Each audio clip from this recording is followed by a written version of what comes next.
Olá, boa tarde. Mais uma vez é muito bom estar em sua companhia. Seja muito bem-vindo.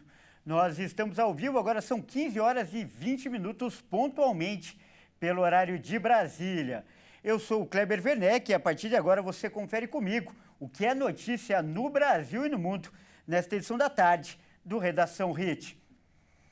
E o assunto do dia hoje é a confusão entre os candidatos à Prefeitura de São Paulo durante o debate que aconteceu ontem. José Luiz da Atena atingiu Pablo Marçal com uma cadeira. E o caso virou notícia em todo o Brasil e até no exterior. Vamos ver.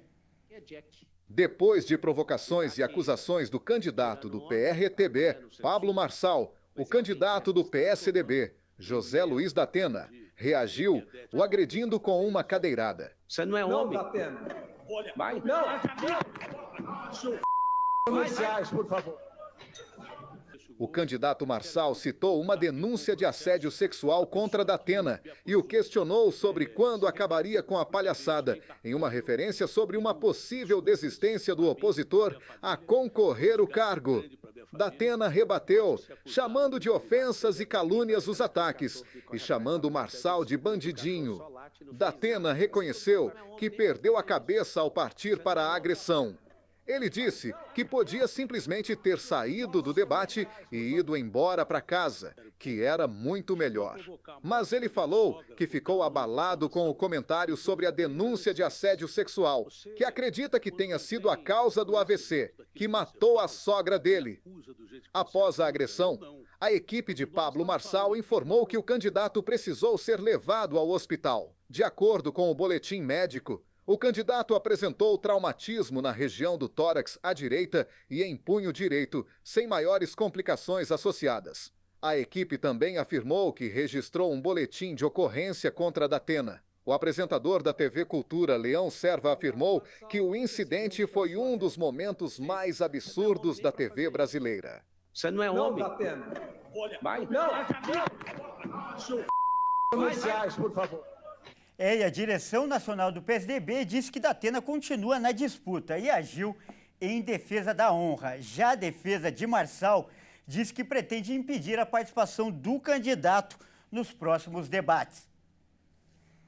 Olha só, o nosso repórter, o Fernando Jesus, está lá no centro de São Paulo e vai falar agora para a gente como essa briga aí entre os candidatos está repercutindo entre os eleitores, né, que são os maiores interessados. Então nós vamos falar agora ao vivo com ele. Fernando vai aparecer aqui na tela. Boa tarde, Fernando. É o assunto do dia hoje, realmente. Todo mundo está comentando essa briga aí no centro da capital paulista. Exatamente, Kleber. Boa tarde para você e para todos que nos assistem. Eu estou aqui no centro da cidade de São Paulo e mais cedo eu estive aqui e conversei com algumas pessoas. Infelizmente não consegui nenhuma para falar ao vivo, pois está chovendo aqui na cidade de São Paulo, então muita gente não quer parar para falar com a gente, mas algumas pessoas pararam mais cedo para conversar e muitas pessoas, e a maioria falou que não esperava que tivesse alguma briga nos debates políticos e que esperavam propostas dos candidatos e não brigas e ofensas como tivemos neste debate. E além disso, nas redes sociais também está tendo muita repercussão deste caso. Em mais de 37 mil comentários nas redes sociais, 35% apoiam o Datena, 25% fazem alguma piada ou debocham do ocorrido, 20% criticam o comportamento de Pablo Marçal e 15% estão apoiando o candidato. Tá certo, Fernando. Obrigado aí por essas informações. Daqui a pouco eu te chamo para falar mais assuntos com você aí do centro de São Paulo. E olha só, a nossa intenção aqui não é saber quem está certo ou quem está errado nessa briga, ou quem vai levar vantagem nas pesquisas após essa lamentável discussão, esse episódio. O nosso objetivo é mostrar como o fato pode ser prejudicial para você, eleitor, você que nos assiste. Por isso, nós vamos conversar agora com um especialista que vai falar de forma imparcial. Nós vamos conversar com o cientista político Rudá Hit. Boa tarde, Rudá. Seja muito bem-vindo. É um grande prazer recebê-lo no nosso jornal. Boa tarde, Kleber. O prazer é meu. Fico feliz de estar aqui de novo. Com certeza, e prestando um serviço aí muito importante para a população. Olha só, Rudá, a campanha desse ano, não só em São Paulo, ela tem sido diferente, mais marcada pela influência das redes sociais e até certo ponto, por isso, mais agressiva? Veja, a violência, de certa maneira, tempos atrás, foi muito utilizada no Brasil em disputa política. Não só para destruir o adversário, mas principalmente para criar fato político. Assim, de relance, eu lembraria do famoso ataque da Rua Toneleiros, no Rio de Janeiro, contra o Carlos Lacerda, do ex-governador da Guanabara, Carlos Lacerda. Ele levou um tiro no pé e acabou utilizando isso num ataque cada vez mais frontal ao Getúlio Vargas, que mais tarde vai cometer o suicídio, né, que nós conhecemos em agosto. Mas o fato é que no Brasil, o uso da violência ou da atração do adversário para que ele cometa uma violência é meio comum. O que está acontecendo, como você disse, é que com as redes sociais, tendo uma comunicação diária e muito agressiva, ela cria o ambiente para que essa situação se reproduza mais vezes, né? Você vê esse caso específico do Datena, mas você lembra da faca, né, da facada no Bolsonaro, já 2 casos nessa eleição de tentativa de homicídio contra o Trump, né? Ontem foi mais um, né, se não me engano, uma outra tentativa, né? Mas nós temos vários casos, né? O que eu só chamaria atenção é que quando você tem provocadores da direita ou da extrema direita, de certa maneira parece um pouco mais palatável, fica um entretenimento do eleitor. Quando você tem alguém que é provocador da mesma forma, mais à esquerda, caso do Janones e agora do deputado Glauber Braga, né? Aí há toda uma crítica, ou mesmo o perfil de um dos candidatos a prefeito, né, que luta por questões habitacionais, aí a avaliação geral é muito mais negativa. Isso mostra também que, de certa maneira, a direita, a extrema-direita em especial no Brasil, achou o seu lugar, sem querer fazer trocadilho com a cadeira de ontem, né? E para o eleitor, esse tipo de episódio é ruim, independente aí de qual seja o candidato da preferência, pois esse tipo de situação desvia o foco das propostas e faz as atenções se voltarem para a briga, para a discussão, enfim, para questões pessoais dos candidatos ao invés de propostas. De fato, situações como essa, e se o que eu estou dizendo tem certo sentido, ou seja, passa a ser um elemento do marketing político, você o tempo inteiro está provocando outro candidato para que ele tome alguma atitude como essa, e aí faz um circo, né? Monta o circo. De fato, se você entender bem, esse tipo de tática eleitoral coloca no foco a pessoa, a reação da pessoa. E não necessariamente, não é nem a proposta, é a cidade. O que menos conta, ou seja, eu estou querendo dizer que vira um reality show, ou seja, vira uma espécie de BBB da política. O debate, você imagina, nós devemos ter um próximo debate amanhã. Quem é que todo eleitor que vai assistir vai estar esperando? Ele vai estar esperando o Datena e o Marçal. O resto dos candidatos, eles ficam quase como vasos de flor, não é? Então, você vê que é uma estratégia que coloca o foco na pessoa e naqueles que de certa maneira, entram nesse teatro da violência. Não é só as propostas que somem, mas é a própria cidade que está sendo disputada pelos candidatos. Vira uma arena de gladiadores, né? Um entretenimento, como eu disse, né? Um BBB. Você falou um reality show. Não importa se a preferência é pela direita ou pela esquerda ou por um nome ou outro. O mais importante é a cidade, é ter planos para o futuro e para o presente, para os problemas da cidade que a gente se depara aí no dia a dia. E nessa pesquisa que o Fernando acabou de falar aí no link ao vivo, né, um detalhe me chamou a atenção e eu queria repercutir com você. A gente viu que 25% das pessoas debocharam dessa situação, dessa confusão. Esse comportamento do eleitor também é preocupante, afinal, ele contribui, ele acaba estimulando o comportamento ruim dos candidatos, ao invés de cobrar aí mais seriedade? Sabe, Kleber, esse dado, de certa maneira, ele se associa a um outro que vem sendo revelado por muitas pesquisas realizadas nos últimos 10 anos, envolvendo moradores de periferia ou de morros, de favelas, principalmente do Brasil inteiro.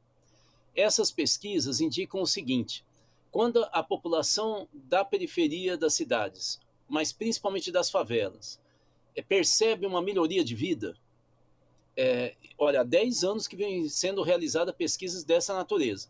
Quando se percebe, eles percebem que houve uma melhora, só 4% dizem que a vida melhorou em função de alguma política pública. A grande maioria, a soma dos itens que eu vou falar, a soma da 80% das respostas, a grande maioria diz que foi porque Deus ajudou, segundo, porque a família ajudou, e terceiro, por esforço próprio.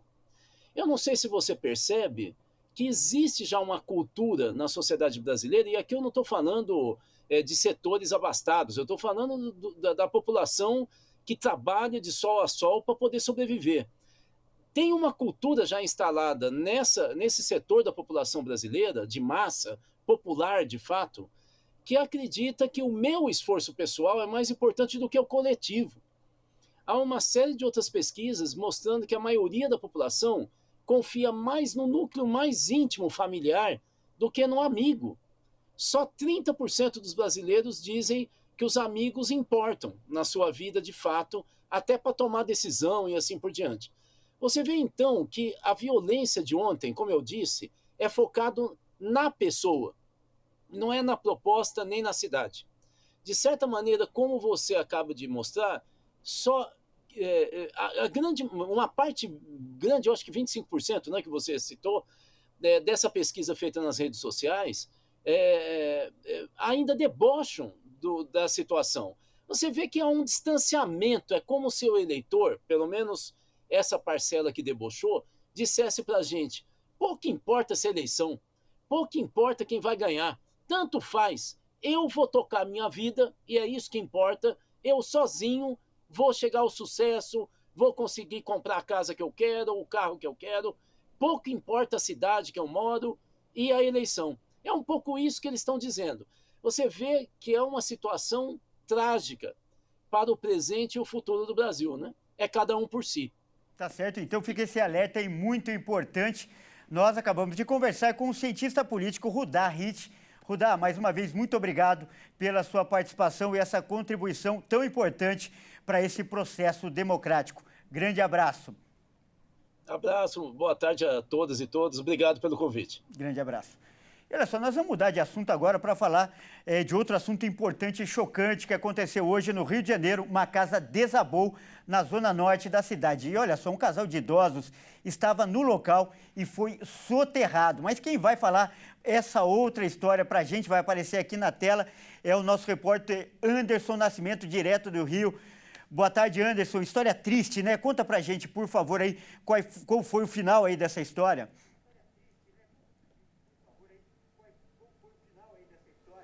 Boa tarde, Kleber, e a todos que acompanham o Redação Hit. Olha, esse caso aconteceu no bairro de Cascadura, aqui na zona norte do Rio. Uma casa de 3 andares desabou. Segundo as vistorias de órgãos públicos, esse imóvel estava recebendo um 4º pavimento. A questão é que não suportou. Um homem de 77 anos foi resgatado e levado para o Hospital Salgado Filho, também na Zona Norte. E segundo a própria unidade de saúde, ele segue com uma saúde estável. Esse imóvel, Kleber, ele desabou depois de um 4º pavimento ser projetado e iniciado a construção. De acordo com o subsecretário da Defesa Civil do município, Rodrigo Gonçalves da Silva, a construção estava passando por essa reforma, né? E o corpo de bombeiro, o homem resgatado, foi levado apenas com ferimentos leves e foi encaminhado para o hospital. Agora, um outro outro detalhe é que são, ao todo, 6 unidades do Corpo de Bombeiros que estão atuando aí na área para resgatar as pessoas que podem estar envolvidas aí nesse desabamento. E estão contando com especialistas em busca e salvamento com apoio de cães farejadores da corporação. Kleber, isso é lamentável, a gente se depara, né, com um incidente desse que aconteceu na madrugada desta segunda-feira. E infelizmente é assim que a gente começa a segunda e a semana aqui no Rio de Janeiro. É com você. Realmente, Anderson, muito triste essa notícia, mas daqui a pouco eu volto com você com mais informações do Rio de Janeiro. E olha só, vamos mudar de assunto agora para falar que uma frente fria trouxe chuva e queda de temperatura em várias regiões do país. Mas alguns estados, olha só, têm registrado uma chuva preta que pode fazer muito mal para a saúde. Então, continuando nosso giro pelo Brasil, nós vamos agora para o Mato Grosso do Sul, e que foi um desses locais, né, atingido por essa chuva preta. E quem vai falar para a gente agora é o nosso repórter Wellington Pael, que vai trazer mais informações. Boa tarde, Pael. Boa tarde, Kleber. Boa tarde a todos. É isso mesmo. Boa parte do país foi atingida por essa frente fria que chegou no final de semana, trazendo queda na temperatura e a tão esperada chuva. Aqui em Mato Grosso do Sul, por exemplo, foi registrada a ocorrência de chuva escura, que também é conhecida como chuva preta. Na região sul do estado e no Pantanal, essas imagens, por exemplo, são da Defesa Civil da cidade pantaneira de Miranda. Vale lembrar que, pela quantidade de substâncias tóxicas, pesquisadores da área desaconselham o reaproveitamento dessa água, especialmente em atividades domésticas, como lavar roupas, por exemplo. Essas chuvas, elas tiveram um componente diferente, é a chamada chuva preta, que vem acompanhada de fuligem, poeira, areia, pólen, que ao se associar com as gotículas de água, provocam um escurecimento e contaminantes nas chuvas quando atinge o solo.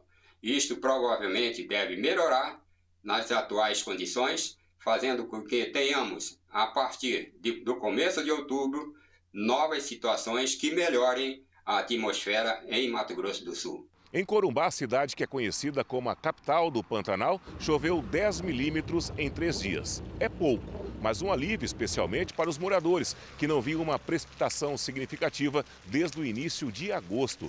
Essa chuva, que chegou lavando a atmosfera, elevou a umidade relativa do ar e reduzindo a temperatura, depois de uma intensa onda de calor e tempo seco. Nessas imagens de satélites, é possível ver essas nuvens brancas associadas à frente fria e está ainda cobrindo cidades das regiões sul, sudeste e centro-oeste do país, além dos vizinhos Paraguai e da Bolívia.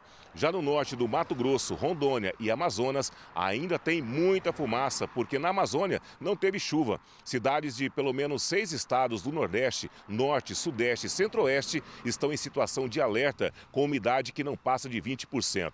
O calor intenso e a baixa umidade do ar ainda devem voltar na semana que vem para as localidades que hoje estão sob o efeito da frente fria, que deve se deslocar nos próximos dias para as regiões norte e central do país. Ainda está prevista a volta de fumaça que estava cobrindo as cidades, já que apesar de ajudar momentaneamente, as chuvas não foram suficientes para conter as queimadas que continuam além da Amazônia, também no Pantanal, Bolívia e no Paraguai, levando uma cortina através de correntes de vento para diversos estados brasileiros. É com você, Kleber.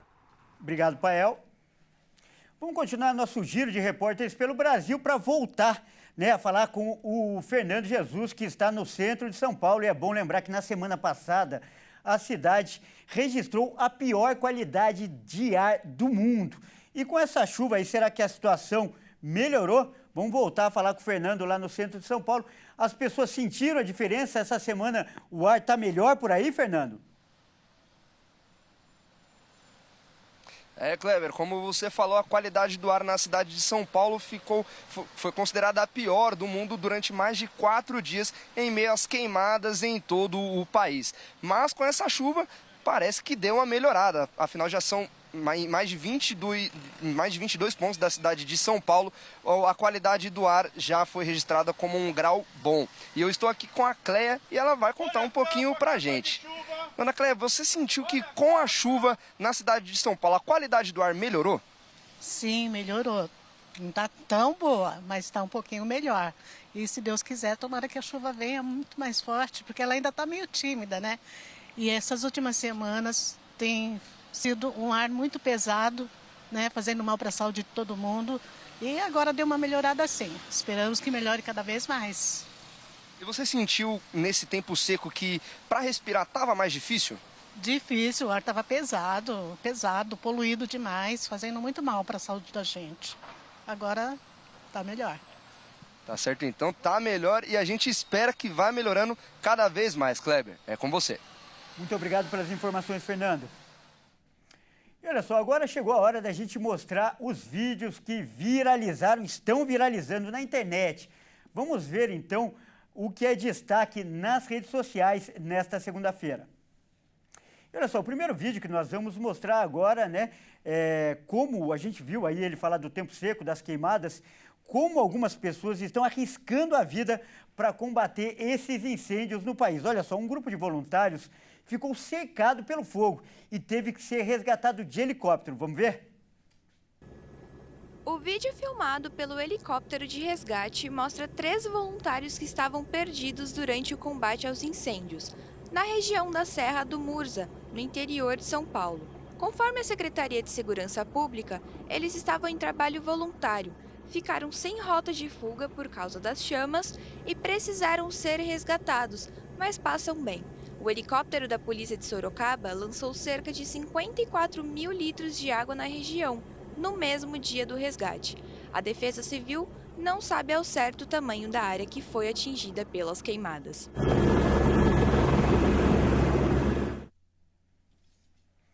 E o segundo vídeo que a gente vai mostrar é um registro que foi feito em Maceió e uma situação que gerou muita polêmica. Olha só, uma viatura de trânsito, uma viatura oficial ali, ela foi filmada fazendo manobras arriscadas. Esse caso aconteceu em uma estrada bastante movimentada e que estava molhada aí porque tinha chovido no dia. Infelizmente, acabou em acidente. Vamos ver. A imagem causou revolta na cidade. Uma viatura de trânsito foi filmada fazendo zigue-zague em meio à BR-104, uma via movimentada de Maceió. No vídeo é possível ver que uma motocicleta é atingida ao tentar ultrapassar o veículo oficial. Na colisão, 2 pessoas caem da moto. A Polícia Rodoviária Federal comunicou que a viatura estava fazendo escolta para uma ministra de Portugal. Naquela mesma noite, de fato,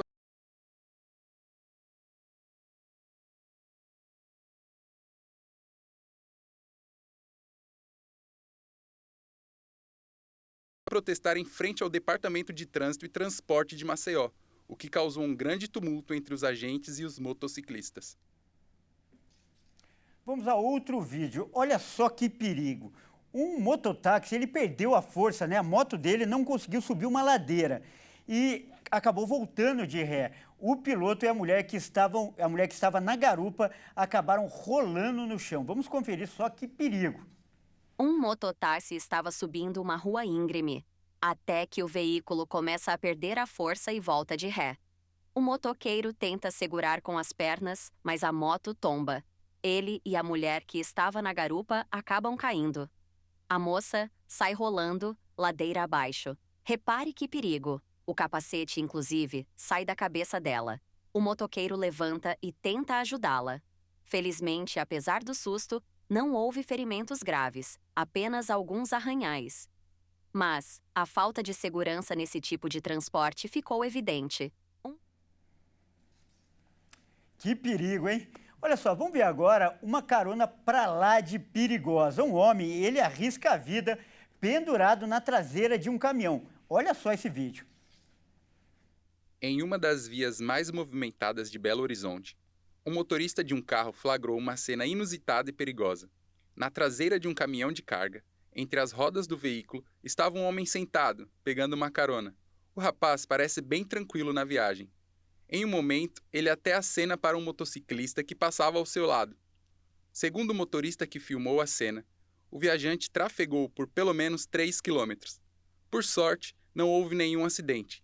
Mas vale ressaltar que essa prática é considerada crime, pois o praticante coloca tanto a sua vida quanto a de outros em perigo. Realmente uma grande irresponsabilidade. E a gente muda de assunto agora para falar de esportes. Olha só, na tarde de ontem, Vasco e Flamengo fizeram um jogão lá no Rio de Janeiro, mas infelizmente, além da partida dentro de campo, chamou a atenção fora de campo o comportamento das torcidas que entraram em confronto. Vamos ver. Em vários pontos da região metropolitana do Rio de Janeiro, torcedores de Flamengo e Vasco se enfrentaram. Alguns confrontos viraram verdadeiras cenas de guerra, como mostram as imagens. A polícia prendeu 31 pessoas que estavam envolvidas nas brigas. O maior número de presos ocorreu em Jacarepaguá e foram 10. Em Duque de Caxias, 2 homens foram levados ao Hospital Municipal Adão Pereira Nunes e um deles foi atingido por um disparo de arma de fogo no braço, mas já teve alta. O outro continua internado, se recuperando dos ferimentos. Mais 4 pessoas ficaram feridas na cidade. 2 em Irajá, na Zona Norte, e 2 no Tanque, na Zona Oeste. Vamos voltar a falar do Rio de Janeiro, só que agora com uma boa notícia, né? Isso porque um filhote de jaguatirica foi encontrado em meio às cinzas ali das queimadas. Quem vai contar pra gente essa história novamente é o Anderson. Anderson, agora traz uma boa notícia, por favor, aí pra gente. É verdade, Kleber. Dessa vez, os incêndios florestais que estão sendo comuns aqui no estado do Rio de Janeiro e têm preocupado demasiadamente as autoridades, não deve ser desconsiderado. Tivemos um caso excepcional, né? Um filhote de jaguatirica foi encontrado em meio às cinzas num incêndio florestal que aconteceu em Resende. E essa região, infelizmente, por conta da baixa umidade, altas temperaturas, né, tem sido comum. Nas imagens, você de casa pode ver que esse foi um animalzinho encontrado ali e logo o Corpo de Bombeiros deu a assistência necessária. Ele foi hidratado, foi levado para o Hospital Veterinário de Resende, onde passou por todos os procedimentos para verificar se ele estava saudável ou não, mesmo dentro daquelas condições críticas. Em seguida, o INEA, o Instituto Estadual do Ambiente, considerou levá-lo para um espaço reservado, o Centro de Recuperação de Animais Silvestres da Estácio de Sá, ainda nesta segunda-feira. Isso faz com que a jaguatirica tenha expectativa, né? Vai ser tratada, vai ser cuidada de maneira eficaz, impedindo com que ela passe por esse transtorno novamente.